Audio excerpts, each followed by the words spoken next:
যখন একটি ভাঙা চাকা থাকা গরিব কুমার একটি জখম পাখির প্রতি করুণা দেখালো, তখন ভাগ্য তার প্রতি করুণা করল। গ্রামে একটি ছোট্ট কাঁচা ঝুপড়ি ছিল, যার দেওয়াল থেকে সবসময় মাটির গন্ধ উঠে আসত। সেই ঝুপড়িতেই রিয়াজ আর তার স্ত্রী আমিনতা তাদের সাদাসিধে কিন্তু পরিশ্রমী জীবন কাটাচ্ছিল। ঝুপড়ির ছাদে বিছানো ছিল পুরনো টাটের চাদর, যা গরমে রোদ আর শীতে ঠান্ডা বাতাস পুরোপুরি আটকাতে পারত না। তবু সেটাই তাদের আকাশ, তাদের আশ্রয়। কোণে রাখা ছিল একটি পুরনো চাকা, যার গায়ে মাটির মতো গন্ধ লেগে থাকত। রিয়াজের পরিশ্রম আর তার স্বপ্নগুলোর সাক্ষী ছিল ওই চাকা। সে নিজের হাতে চাকার ঘূর্ণন ব্যবহার করে মাটিকে আকৃতি দিত এবং বাসন তৈরি করত, যেন আশা নিজেই রূপ পেয়েছে। রিয়াজ একটি লম্বা ভারী নিঃশ্বাস নিল। সেই নিঃশ্বাসে ছিল ক্লান্তি, চিন্তা এবং এক অজানা ভয়। ধীরে ধীরে সে নিজেকে প্রস্তুত করল। আজ আবার বাজারে যেতে হবে। কাল সে 10টি বাসন নিয়ে গিয়েছিল। 3টি বিক্রি হয়েছে, বাকি 7টি ফিরে এসেছে। মাথার ওপর কষ্টের ছায়া। সে বুঝতে পারছিল না এবার কি করবে। কণ্ঠে ছিল পরাজয়ের ছাপ, কিন্তু সাহসও ছিল। সে জানত হাত তুলে দেওয়াই আসলো পরাজয়। ঠিক সেই মুহূর্তে আমিনতা ভেতর থেকে বেরিয়ে এলো। তার হাতে ছিল একটি ভাঙা পাত্র, যার ফাটল যেন তার হৃদয়ের ফাটলের প্রতিচ্ছবি। সে ধীরে বলল, রিয়াজ, কাল যে পাত্রগুলো ভাঙেছিল তার মধ্যে এটিও ভেঙে গেছে। আপনি এত পরিশ্রম করেন, দিন রাত মাটিতে হাত ডুবিয়ে রাখেন, তবুও ভাগ্যে শান্তি আসে না। তার চোখে জল ছিল, কিন্তু অভিযোগ নেই, শুধু ক্লান্তি। বছরের পর বছর ধরে জমে থাকা ক্লান্তি। রিয়াজ তার দিকে তাকালো। সেই নজরে ছিল ভালোবাসা আর বিশ্বাস দুটোই। ধীরে বলল, আমিনতা, আমি কখনো হাত তুলব না। আল্লাহর ওপর ভরসা রাখো, একদিন নিশ্চিতভাবেই দিন বদলাবে। তার কথায় ছিল শক্তি, যেন অন্ধকারে জ্বলতে থাকা একটি ছোট আলো, দুর্বল হলেও নিভে যায়নি। এইভাবে 5 বছর কেটে গেল। মাঝে মাঝে তো ফাঁকা পেটে ঘুমোতে হয়। মন ভয় পায়, মনে হয় আমার কারণে তোমার ভাগ্য আরও খারাপ হয়ে গেছে। নিজের ওপর দোষ চাপানোর যন্ত্রণা ছিল। হঠাৎ রিয়াজ চমকে উঠল। তার কণ্ঠে প্রথমবার কঠোরতা এলো, কিন্তু সেই কঠোরতাটাও ভালোবাসায় পূর্ণ ছিল। এভাবে বলো না, সে বলল, তোমার আসার কারণে তো আমাদের ঘর ঘর হয়ে উঠেছে। না হলে শুধু মাটির দেয়ালগুলোই থাকত। আমরা গরিব ঠিকই, কিন্তু অসৎ নই। মনে রেখো, আল্লাহ সৎ মানুষদের সঙ্গে থাকেন। রিয়াজের কথায় ছিল আত্মবিশ্বাস, যা আমিনতাকেও শক্তি দিচ্ছিল। ঠিক তখন বাইরে থেকে কেউ চেঁচিয়ে বলল, রিয়াজ ভাই, আরে কোথায়? বাইরে আসো দ্রুত। কণ্ঠে ছিল বেপরোয়াপনা আর আধিপত্যের ছোঁয়া। রিয়াজ বাইরে এলো। সামনে দাঁড়িয়েছিল নুরুল, প্রতিবেশী, এবং একজন কুমহার, যিনি ভাগ্যে কিছুটা বেশি মেহেরবান ছিলেন। নুরুলের পাকা বাড়ি, ভর্তি গোডাউন আর চলমান ব্যবসা প্রায় রিয়াজের সাদাসিধে স্বভাবের সামনে একটি চুপচাপ প্রশ্ন হয়ে দাঁড়াত। নুরুল হাসি মুখে জিজ্ঞেস করল, রিয়াজ ভাই, কাল কতটা বর্তন বিক্রি হলো? রিয়াজ চোখ নামিয়ে উত্তর দিল, মাত্র 3টি, বাকি সব ফেরত এসেছে। নুরুল ঠোঁট কুঁচকিয়ে বলল, বুঝতে পারছি ভাই, তোমার বর্তন যদি ভালো থাকতো কি বিক্রি হতো না? তোমার কাছে তো ভাঙা ফোটা চাকা আছে, নতুন চাকা আনার জন্য তো টাকা নেই। গরিব মানুষ গরিব থাকতেই হয়। রিয়াজ নীরব দাঁড়িয়ে রইল। মনের মধ্যে কষ্টের ছোঁয়া উঠল, কিন্তু মুখে দেখাতে দিল না, কারণ তার আসল শক্তি ছিল তার ঈমান। নুরুল জোরে হেসে চলে গেল। হাসিতে ছিল এক অদ্ভুত রেশ, যেন কেউ সুরে ঠাট্টা করছে। রিয়াজ কিছুক্ষণের জন্য খোলা আকাশে নাড়িয়ে রইল, যেন পা মাটিতে গেঁথে গেছে। হৃদয়ে হালকা ব্যথা উঠল, কিন্তু মুখে কিছু দেখাতে দিল না। চুপচাপ ঝুপড়ির ভিতরে ফিরে এসে রিয়াজ একটি নীরব প্রার্থনা করল। আমিনতা তার দিকে মনোযোগ দিয়ে দেখল। ঠিক আছে, যাও, কিন্তু খালের ধারে সাবধানে চলো, সেখানে ফিসলন থাকে। নিরাপত্তাই সবচেয়ে গুরুত্বপূর্ণ। রিয়াজ টোকরি হাতে নিয়ে ধীরে ধীরে খালের দিকে এগোতে লাগল। রোদ তীব্র, মাটি রাস্তা ধুলোয় ভর্তি, কিন্তু তার পা থেমে থাকল না। মাথায় শুধুই একটাই চিন্তা ঘুরছিল, এখানের মাটি ভালো, এখান থেকে মজবুত বর্তন তৈরি হয়। আল্লাহ করুক আজ ভালো টাকা পাওয়া যাক। যখন সে খালের ধারে পৌঁছল, পানি রোদে ঝলমল করছিল। ধারের মাটি ভেজা এবং নরম। সে ঝুঁকে মাটি জমাতে লাগল, যেন কোনো ধন সঞ্চয় করছে। ঠিক তখনই হালকা একটি করুণ আওয়াজ তার কান ধরল। রিয়াজ একটু চমকে গেল। আওয়াজ কোথা থেকে আসছে? মনে হচ্ছে কেউ কষ্টে আছে। সে উৎস খুঁজতে শুরু করল। ঝোপঝাড়ের মধ্যে নজর দিলে রিয়াজের মন কেঁপে উঠল। মাটিতে পড়েছিল একটি সোনালি সারস পাখি, যার পাখায় রক্ত লেগেছিল। চোখে স্পষ্ট যন্ত্রণা ফুটে উঠছিল। হায় আল্লাহ, কেউ তীর মেরে দিয়েছে তাকে। রিয়াজের ঠোঁট থেকে অনিচ্ছায় শব্দ বের হল। দুঃখের বিষয়, পাখি কত কষ্টে আছে। এটি আল্লাহর সৃষ্টি, তাকে এমন কষ্টে ছেড়ে দেওয়া যায় না। সে ধীরে ধীরে কাছে গেল। সারস ভয় পেয়ে নড়াচড়া করার চেষ্টা করল, কিন্তু জখম তাকে অসহায় করে রেখেছে। রিয়াজ নরম স্বরে বলল, ভয় পেও না, আমি তোমার বন্ধু। তার কণ্ঠে ছিল এমন করুণা, যেন সে পাখিকে বোঝাচ্ছিল কেউ তাকে ক্ষতি করবে না।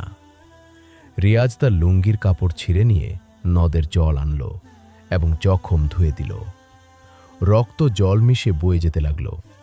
কাছের ঝোপ থেকে সে কিছু পাতা তুলল, যেগুলো সম্পর্কে তার মা বলেছিল, এই পাতাগুলো ক্ষত দ্রুত সারিয়ে দেয়। সাবধানে জখমের ওপর পাতাগুলো রাখল এবং কাপড় দিয়ে বেঁধে দিল। ধীরে ধীরে বলল, যেন নিজেকেও বোঝাচ্ছে, তোমাকে এখানে ছেড়ে যেতে পারি না। বনে বন্য পশু আসে, চলো আমার সঙ্গে, সুস্থ হলে ফিরে আসিও।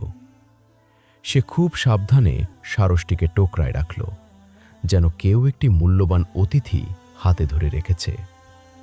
ঝুপড়ির কাছে এসে রিয়াজ বলল, সাহা, একটু দেখো তো আমি কি নিয়ে এসেছি। সাহা বাইরে এলো। তার চোখ যখন ঝুপড়ির দিকে পড়ল, তখন সে চমকে উঠল। চোখে বিস্ময় ও চিন্তা জাগল। ভাবছিল, এটি কি ধরনের অতিথি তাদের দরজায় এসেছে। সাহা বলল, এটা তো সোনালি সারস পাখি। আমি আগে এমন পাখি দেখিনি। তুমি এটিকে এখানে কেন নিয়ে এসেছ? সোনালি সারসটির পালকে সূর্যের আলো পড়ছিল, মৃদু ঝলক দিচ্ছিল। রিয়াজ আস্তে করে ঝুড়িটা মাটিতে রাখল এবং পুরো ঘটনা বর্ণনা করল। নদীর ধারে করানি হয়ে ওঠা রক্তমাখা চেহারায় তার কথা শুনতে কেউ সহজভাবে ব্যাখ্যা করতে পারত না। রিয়াজের স্বরে ছিল নরম মায়া আর সহানুভূতি, যা ওই মুহূর্তে তার হৃদয়ে ফুটে উঠেছিল। সাহা চুপচাপ শুনছিল, চোখে আশ্চর্য এবং দয়া ফুটে উঠল। সে ধীরে বলল, তুমি খুব ভালো করেছ। আমরা গরিব, ঠিক আছে, কিন্তু বড় হৃদয় আমাদের আছে। সেই কথায় ছিল গরিবী নিয়ে অস্বস্তি এবং নিজের মানবত্বের উপর একটি নীরব বিশ্বাস। তাদের কাছে দেওয়ার মতো ধন সম্পদ ছিল না, কিন্তু সহানুভূতি ছিল, এবং হয়তো সেটাই ছিল সবচেয়ে বড় সম্পদ। সেই দিন থেকে ঝুপড়ির পরিবেশ বদলে গেল। কোনায় রাখা সোনালি সারসটি শুধু জখমপ্রাপ্ত পাখি নয়, বরং একটি নীরব আমানত হয়ে উঠল। সাহা প্রতিদিন তাকে দানা পানি দিত কোমলভাবে, যেন কোনো শিশুকে খাওয়াচ্ছে। রিয়াজ প্রতিদিন সকালে ও সন্ধ্যায় তার জখমে ওষুধ লাগাত, সতর্কতার সঙ্গে পট্টি বদলাত। তারা দুজন তার যত্নে এমন ধৈর্যশীলতা দেখাত, যা হৃদয়কে স্পর্শ করত। ধীরে ধীরে সারসের পাখা পরিষ্কার হতে শুরু করল। চোখে আবার ঝিলিক ফিরল এবং শরীরে আগের মতো শক্তি ফুটে উঠতে লাগল। একদিন রিয়াজ হাসি মুখে বলল, মাশাআল্লাহ, জখম ভরে গেছে। পুরোপুরি সুস্থ হলে নিজের বাড়ি চলে যাও। তার কণ্ঠে ছিল আনন্দ এবং হালকা বেদনা, যেন জানে এই অতিথি বেশি দিন থাকবে না। হঠাৎ একটি কোমল কিন্তু স্পষ্ট আওয়াজ শোনা গেল। রিয়াজ এবং সাহা চমকে উঠল। আওয়াজটা সারসের দিক থেকে আসছিল। রিয়াজের চোখ ছড়িয়ে পড়ল, শ্বাস যেন থমকে গেল। হায় আল্লাহ, এটি কি ঘটছে? পাখি বলছে, আমি কি স্বপ্ন দেখছি? কণ্ঠ কাঁপছিল, হতবাক আর ভয়ের মিশ্রণ একসাথে হৃদয়ে নাড়াচাড়া করছিল। সারস খুবই শান্ত স্বরে বলল, ডরো না রিয়াজ, আমি কোনো সাধারণ পাখি নই। আমি আসমান থেকে পাঠানো নুরানি সারস। আমার কাজ মাটিতে ভালো মানুষদের খোঁজা। কিছুদিন আগে একটি শয়তানি জিন আমার উপর হামলা করেছিল, আর আমি এখানে পড়ে গেছি। তুমি কোনো গদ ছাড়াই আমার জীবন বাঁচিয়েছ। আমি তোমাদের দুজনের খুব কৃতজ্ঞ। ঝোপের বাতাস যেন এক মুহূর্তের জন্য থেমে গেল। রিয়াজ সাহাকে দেখল, তারপর বলল, আমরা শুধু আমাদের ফরজ পালন করেছি। আল্লাহর সৃষ্টিকে কষ্টে ফেলে রাখার অধিকার আমাদের নেই। আমরা সাধারণ মানুষ। কথায় কোনো ভান নেই, শুধু সরল বিশ্বাস। সারসের চোখে আলোর ঝিলিক দেখা গেল। সে বলল, রিয়াজ, তোমার কাছে ধন সম্পদ নেই, কিন্তু সোনার মতো হৃদয় আছে। এমন নিঃস্বার্থ ভালোবাসা খুব কমই পাওয়া যায়। আমি তোমাকে কিছু দিতে চাই, বলো কি চাও? সাহা ঘাবড়িয়ে বলল, আমরা তো এ ধরনের কিছু পাওয়ার যোগ্য নই। কণ্ঠে বিনম্রতা ছিল, যেন নিজেকে পুরস্কারের যোগ্য মনে করছে না। সারস নরম স্বরে বলল, না, তোমরা দুজনেই যোগ্য। বলো কি চাই? রিয়াজ মাথা নেড়ে বলল, আমাদের একটাই ইচ্ছা, দিন রাত পরিশ্রমের পর পেট ভরে রুটি খেতে পারি। আমরা খুব কমেই খুশি। সারস বলল, আমি তোমাকে দৌলত দিতে পারি, কিন্তু সরাসরি দেব না। আমি দেখতে চাই দৌলত পেলে তোমার আচরণ বদলায় কিনা। কাল সকালে তোমার ঝুপড়ির বাইরে একটি বিশেষ মুরগি থাকবে। সে প্রতিদিন একটি সোনালি ডিম দেবে, যা বাজারে ভালো দামে বিক্রি হবে। কিন্তু শর্ত, প্রতিটি ডিম থেকে প্রাপ্ত আয়ের অর্ধেক গরিব মানুষের মধ্যে বিতরণ করতে হবে। যদি এই শর্ত ভাঙো, তাহলে মুরগি চিরতরে চলে যাবে। রিয়াজ বলল, ঠিক আছে, অবশ্যই ভাগ করে দেব। সারস পাখি তার ডানা ছেড়ে দিল। সোনালি আলো ঝলমল করল এবং আকাশে উড়ে গেল। সাহা অবাক হয়ে বলল, এটা সত্যি ছিল নাকি স্বপ্ন? রিয়াজ ধীরে বলল, যা আল্লাহর ইচ্ছা তাই হলো। ফেরেশতা বলেছিল, ওটা সত্যি হবে, ধৈর্য ধরো। ফজরের আজানের সঙ্গে রিয়াজ বাইরে গেল। ঝুপড়ির সামনে একটি সুন্দর মুরগি বসেছিল। সাহা তাড়াতাড়ি এগিয়ে গেল। মুরগিটা দেখে রিয়াজের চোখে খুশির অশ্রু ঝরে পড়ল। সুবহান আল্লাহ, সত্যি হয়ে গেল। মুরগিটা যেন নিজেই বলল, রিয়াজ, সাহা, আমি তোমাদের সাহায্য করতে এসেছি। প্রতিদিন একটি সোনার ডিম দিব, কিন্তু আয়ের অর্ধেক গরিবদের জন্য হবে। এই শর্ত মানবে? রিয়াজ বলল, অবশ্যই, আমরা মানব। তারা মুরগিটিকে গরমে ঘর ভিতরে নিয়ে গেল, খাবার পানি দিল এবং মুরগি এক কোণে বসে গেল। পরের সকালে সেখানে ঝলমলে সোনার ডিম রাখা ছিল। রিয়াজ খুশি হয়ে ডিমটি তুলল। রিয়াজ বলল, দেখো কত ঝকঝকে, চলো বাজার যাই। সাহা বলল, কিন্তু মানুষ বিশ্বাস করবে না, নকল বলবে। রিয়াজ বলল, সোনার দোকানের কাছে যাই, তারা তো বুঝে নেবে। বাজারে পৌঁছে সোনার দোকানদার ডিমটি দেখে চোখ বড় করে বলল, এটা তো খাঁটি সোনা, জীবনে এমন কিছু দেখিনি। কোথা থেকে পেলি? রিয়াজ উত্তর দিল, মাঠ থেকে পেলাম, বিক্রি করতে চাই, 1000 অশরফি দেব। রিয়াজের পায়ের তলা জমি সরে গেল। এত অশরফি! খুশি হয়ে বাড়ি ফিরল। সাহা গুনে দেখল, সুবহান আল্লাহ, 1000 অশরফি! এখন আর কষ্ট নেই, পাকা ঘর হবে। রিয়াজ বলল, কিন্তু সব কথা মনে রেখো, 500 অশরফি গরিবদের জন্য। সব ভাগ করে দিতে হবে, 500 অনেক বেশি, একটু কম করা যাবে না? সাহা প্রশ্ন করল। রিয়াজ বলল, ওকে, যদি ওটা ভাঙো মুরগি চলে যাবে, প্রতিদিন ডিম পাবে, তাহলে কিসের অভাব থাকবে? লোভ ভালো না। সাহা বলল, ঠিক আছে, ক্ষমা করো। সেই দিন রিয়াজ 500 অশরফি গরিবদের মধ্যে বন্টন করল। এক বুড়ি তাকে দোয়া দিল, বাবা, আল্লাহ তোমাকে সব সময় সুখী রাখুক, তোমার দৌলত বাড়তে থাকুক। রিয়াজ মন থেকে বলল, আমি কাল পর্যন্ত নিজেই গরিব ছিলাম, গরিবের যন্ত্রণা বুঝি, শুধু দোয়া করো। এভাবেই প্রতিদিন সোনার ডিম, প্রতিদিন বাজার এবং অর্ধেক অংশ গরিবদের জন্য। ধীরে ধীরে রিয়াজ খুব সুখী হয়ে উঠল। পাকা বাড়ি তৈরি হলো, কিন্তু মেজাজ আগের মতোই সাদা সিধে এবং নম্র রয়ে গেল। এটা দেখে লুকমানের মন আগুনে দগ্ধ হল। এই রিয়াজ এত দ্রুত ধনী কিভাবে হয়ে গেল? কিছুদিন আগেও খালি পেটে থাকতো, এখন পাকা বাড়ি, বর্তন বেচে এত টাকা আসতে পারে না। নিশ্চয়ই কোনো রহস্য আছে, জানতে হবে। পরের দিন থেকে লুকমান রিয়াজের বাড়ির ওপর নজর রাখতে লাগল।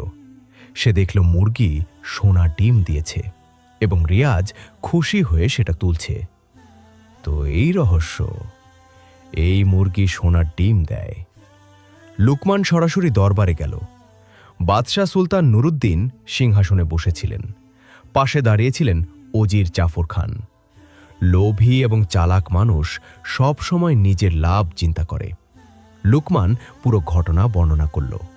জাফর খান সঙ্গে সঙ্গে বলল, যেখানে আশ্রয়, যদি ওখানে এমন মুরগি থাকে, তাহলে সেটা সুলতানতের মালিকানা।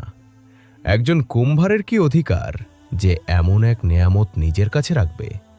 তাড়াতাড়ি হুকুম দিন। সুলতান হুকুম দিলেন, যাও, ওই মুরগিটা নিয়ে এসো। অস্বীকার করলে তাকে কারাগারে ফেলো। জাফর খান সৈন্য নিয়ে রিয়াজের বাড়িতে পৌঁছালে। লুকমানও সঙ্গে ছিল। মুখে লুকানো হাসি ছিল। রিয়াজ, সত্য বলো, তোমার কাছে সোনার ডিম দেওয়া মুরগি আছে? রিয়াজ ভীত হয়ে বলল, না বাজি সাহেব, এটা ভুল ধারণা, কেউ ভুল বলেছে। লুকমান বলল, মিথ্যা বলো না, আমি নিজের চোখে দেখেছি। রিয়াজ বলল, তুমি আমার জাসুসি করেছ? এত নিচে পড়ে গেছো লুকমান, আমি তোমার কি ক্ষতি করেছিলাম? লুকমান বলল, আমি কিছু ভুল করিনি, বাদশাকে সত্য বলেছি। সুলতানত্বের সব কিছু বাদশাহর। জাফর খান কড়া স্বরে বলল, রিয়াজ, বাদশাহর হুকুম, মুরগি দাও, না হয় জেল। সাহা কাঁদতে কাঁদতে বাইরে বাইরে এলো। ওজির সাহেব, দয়া করুন, ওটা মুরগি আমাদের জন্য খুবই গুরুত্বপূর্ণ। কিন্তু কোনো শুনানি হলো না। সৈন্যরা ভিতরে ঢুকল, মুরগি ধরে নিয়ে গেল এবং রিয়াজকে গ্রেফতার করল। রিয়াজ চিৎকার করে উঠল, ও নুরানি সারস, সাহায্য করো! কিন্তু কেউ আসল না। সাহা ঝরঝর করে কেঁদে উঠল, হে আল্লাহ, আমরা কারো ক্ষতি করিনি, গরিবদের সাহায্য করেছি, তবুও এই অন্যায় কেন? প্রাসাদে মুরগি পৌঁছল। সুলতান খুশি হলেন। সাবাস জাফর খান, কাল থেকে সোনার ডিম আসবে। কিন্তু পরের সকাল কোনো ডিম নেই। পরের সকালও। অনেক দিন পার হয়ে গেল, মুরগিটা চুপ ছিল। সুলতান রেগে গেল, এটি মুরগির ফাঁকি, নিশ্চয়ই ওই কুমার কোনো জাদু করেছে। সুলতান নিজেই কারাগারে গেল। রিয়াজ, এই মুরগি কেন ডিম দিচ্ছে না? তুমি কি কোনো জাদু করেছে? রিয়াজ বলল, আমি কোনো জাদু করিনি, এই মুরগি শুধু তাদের জন্য ডিম দেয় যারা দয়ালু এবং গরিবদের সাহায্য করে। সুলতান রেগে গেল, আমাকে লোভী বলার দরকার?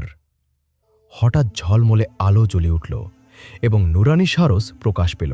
সে বলল, থামো, আমি এই নিরপরাধ প্রাণটিকে মরতে দেব না। আমি সেই নুরানি সারস। ওই মুরগি আমার তরফ থেকে রিয়াজকে তার ভালোবাসার পুরস্কার। সে সব শর্ত পূরণ করেছে, কিন্তু তুমি অন্যায় করেছ। সুলতান কাঁপতে লাগল, ক্ষমা চাইলেন, আমার পক্ষ থেকে বড় ভুল হয়েছে। সারস বলল, সুলতান নুরুদ্দিন, তোমার দায়িত্ব ছিল প্রজাদের রক্ষা করা। তুমি এক নিরপরাধকে বন্দী করেছ। ঠিক আছে, আমি আরেকটি সুযোগ দিচ্ছি, কিন্তু এইবার শেষ। রিয়াজ কে সঙ্গে সঙ্গে মুক্তি দাও, ক্ষমা চাও এবং লুকমানকেও এখানে ডাকো। রিয়াজের হাতকড়া খুলে দেওয়া হলো। লুকমানকে দরবারে আনা হলো। সুলতান মাথা নুইয়ে বললেন, রিয়াজ, আমার ওপর অনেক বড় অন্যায় হয়েছে, আমাকে ক্ষমা করো। যেখানে সম্ভব আমাকে সহায়তার কাছে যেতে দাও। আমি শান্তিতে বাঁচতে চাই। সারস লুকমানকে দেখল। তুমি ঈর্ষায় তোমার প্রতিবেশীর সঙ্গে এমন করেছ? লজ্জা পাচ্ছ? লুকমান কাঁদতে কাঁদতে বলল, রিয়াজ ভাই, আমাকে ক্ষমা করো, আমি ঈর্ষায় অন্ধ হয়ে গিয়েছিলাম। রিয়াজ ধীরে বলল, মাফ করলাম লুকমান। মনে রেখো, ঈর্ষা মানুষকে ভিতর থেকে ফাঁপিয়ে দেয়। অন্যের সুখ সমৃদ্ধি দেখে আগুনে পুড়ে যাওয়ার বদলে খুশি হতে শিখো। সারস বলল, আজকের পাঠ মনে রেখো, লোভ ধ্বংস, ঈর্ষা বিনাশ এবং নির্লোভ ভালোবাসাই প্রকৃত সম্পদ। রিয়াজ, তুমি পরীক্ষায় টিকে থেকেছ, সত্য ছেড়ে দিওনি। এখন আমি তোমাকে আরেকটি উপহার দিচ্ছি। মুনাওয়ার আজিজিকে বলল, আমার কিছুই দরকার নেই, আমার আগেই অনেক কিছু আছে। এটাই তোমার সবচেয়ে বড় শক্তি। এখন শোনো, যেই মাটির পাত্র তুমি তৈরি করবে তা সোনায় পরিণত হবে। শর্ত আগের মতোই, অর্ধেক অংশ গরিবদের জন্য থাকবে। যতদিন ভালোবাসা এবং নির্লোভতা থাকবে, এই আশীর্বাদ থাকবে। রিয়াজ প্রতিজ্ঞা করল, জাযাকুমুল্লাহ, আমি কখনো বদলাব না। সারস তার উপর দোয়া দিল এবং আলোয় মিলিয়ে গেল। রিয়াজ আবার চাকা ধরল। যে বাসন বানাতো তা সোনার মতো হয়ে যেত, বিক্রি করত এবং অর্ধেক গরিবদের মধ্যে ভাগ করে দিত। অনেক বছর এভাবেই কেটে গেল। একদিন সারস আবার হাজির হল। সে বলল, রিয়াজ, আমি তোমার উপর গর্বিত। তুমি তোমার প্রতিজ্ঞা রাখলে, কখনো অহংকার করনি, গরিবদের সঙ্গ ছাড়নি। আল্লাহ তোমাকে এবং সাহাকে সব সময় সুখী রাখুক। রিয়াজ মাথা নুইয়ে বলল, এটি সব আপনার কৃপায় হয়েছে। আপনি শিখিয়েছেন আসল সম্পদ ধন সম্পদে নয়, সৎ কাজকর্মে। সারস হাসল। মনে রেখো রিয়াজ, রহম, দয়া এবং সততা সবচেয়ে বড় সম্পদ, যা অন্যদের কাজে লাগে। আল্লাহ সেটা সব সময় পাশে রাখে। এটি বলেই নুরানি সারস আলোয় ডুবে গেল। রিয়াজ এবং সাহা পরিশ্রম, ইমানদারি এবং ভালোবাসা নিয়ে সব সময় সুখী থাকল। তাদের জীবন সত্যিকারের সম্পদে পরিপূর্ণ হল, ভালোবাসা, সহানুভূতি এবং ঈমান।